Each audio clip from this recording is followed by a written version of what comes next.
Across the nation, a great plague constantly rages throughout classrooms. Thankfully, the teachers have set up a quarantine, and most classes safely weather the 2 or 3 weeks of infection.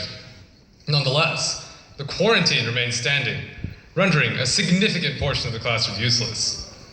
What could this deadly disease be? Is it a bug? A virus? No. It is the horror known as the research report.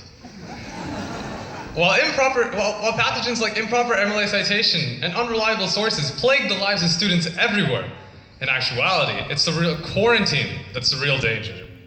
The stern warning, "Don't use Wikipedia," remains firmly burned into students' minds to the point where most quiver when visiting the site afterwards. I am one of these few survivors of this pandemic who has dared step back into the quarantine area once the danger is past.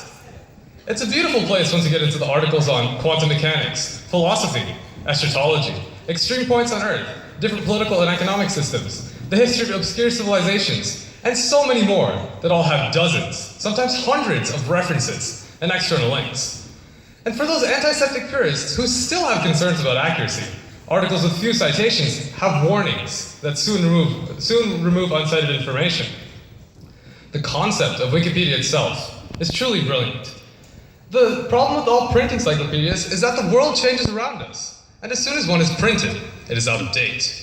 The solution is Wikipedia, a free public forum where people can contribute their knowledge right as the world progresses to newer, more complex levels of organization.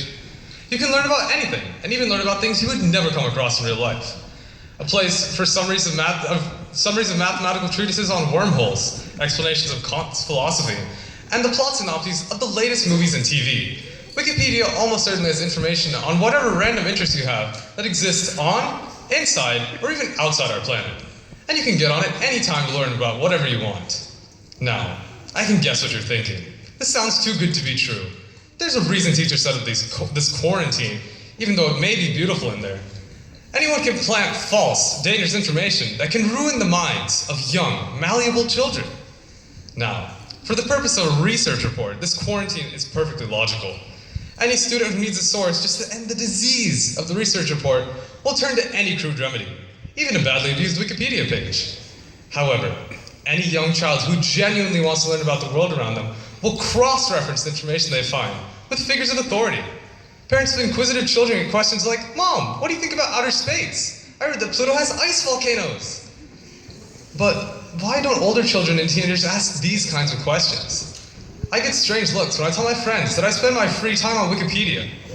Somewhere